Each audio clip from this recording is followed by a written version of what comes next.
Good morning. We're going to talk about a little bit more factoring, and the difference between today and what we did yesterday is there's going to be something in front of the x squared, and that complicates things in a bizarre way. And so we'll get to how to do this, but that's why we're going through all of these steps. So this is why this is different. There's something in front of the x squared. So on here, the steps. The first step is to factor a GCF, if there is one, a common factor for everything. So like if 3 goes into everything, we'll factor that out before we begin. That'll simplify things a little bit. Now, yesterday when we did this, we found numbers that multiplied to the last term and added to whatever that middle number in the middle term was, the coefficient there. This would be just a little more nuanced into, I need to introduce these letters here. So in general, when we're dealing with an expression with an x squared, we call that a quadratic. And the number, the coefficient on the x squared term, we call a. And the coefficient on the x term, we call b.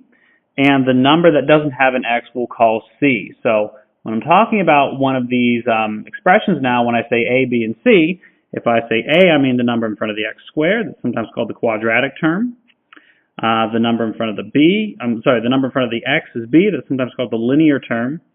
And that constant term at the end there, just the number. So on step 2 here, I say things multiply to AC. So I'm going to take A times C and find numbers that multiply to that and still add to whatever the middle number is.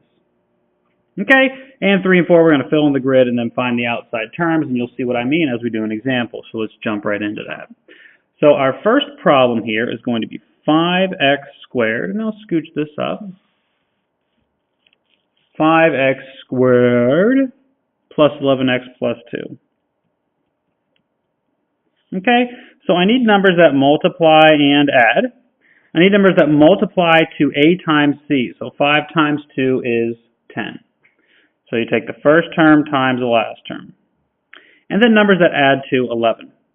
Okay, and I like to write this out just so I can see it and I can't make a mental mistake in my mind if I write it out. So numbers that multiply to 10 and add to 11, well, it's going to be 10 and 1. 10 and 1 multiply to 10 and add to 11. Okay, the next thing that I need to do is fill in the grid. So what I'm going to do is make a grid like we did before with multiplication, but we're going to work it backwards. Okay, the 5x squared goes up top, the 2 goes in the bottom. Okay, the 5x squared goes there in the top. The 2 goes there in the bottom, right? And in these two spaces, the order doesn't matter, but I'm going to break up the 11. I can't just put 11. I need 2 things to put. The 2 things I'm going to put are 10 and 1.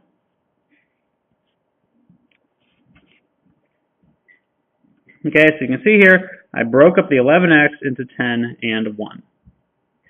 Now I just have to think about what on the outside can I put so they would multiply to get that stuff in the middle. So I look down the column. Like for this term up here, I look down this column, I look at 5x squared and I look at 10x. And what goes into both of those? Well, 5 goes into both of those. So we put that there. And x squared and x, I can put an x there. Okay, I'm certainly not done yet. Look at this last column here. I have 1x and 2. Well, they don't really have anything in common, so I'm just going to put a 1 there. Okay? Now, once I'm done with the columns, I'll do the rows. I'm going to look at the rows and fill in things out here.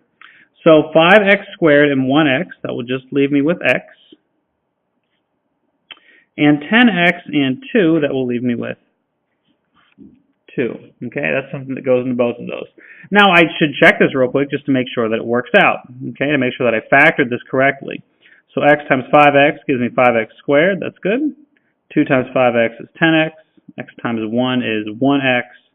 And 2 times 1 is 2. So everything worked out all right. So this is my answer. Okay, so that was finding those outside terms. That was step 4.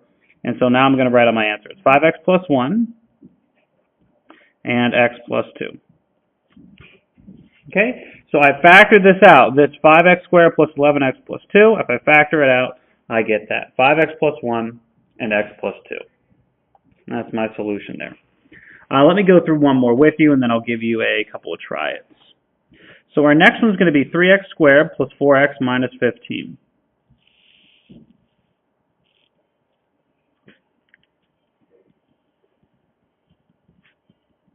Okay? And the first step is factor the GCF, but nothing goes into 3, 4, and 15. I'll warn you before we have one of those to deal with. Okay?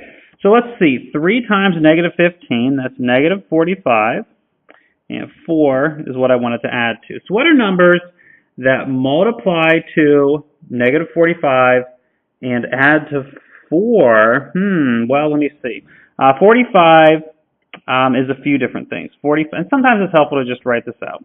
45 is 1 times 45. It's 3 times 15. Yes, it is 5 times 9. And I think that's it. And if they multiply to 45, but I get a difference of 4, it's got to be the 5 and the 9.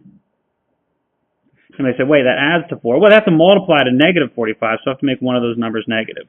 So it's going to be negative 5 and 9. Okay?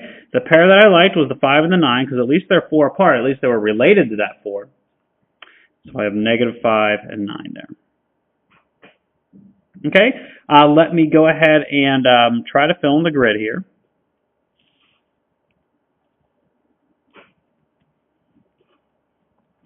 Okay, so the 3x squared goes up top, the negative 15 goes down there. Then I have the negative 5 and the 9, so that'll be negative 5x and 9x.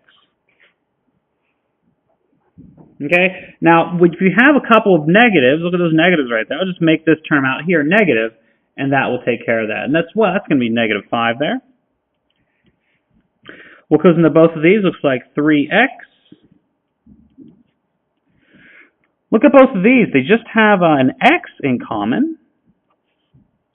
And both of these, I think that's 3. So double check. 3x times x is 3x squared. Negative 5x there. 3 times 3x is 9x, and that gives me negative 15. That's great. So I'm going to have x plus 3 and 3x minus 5.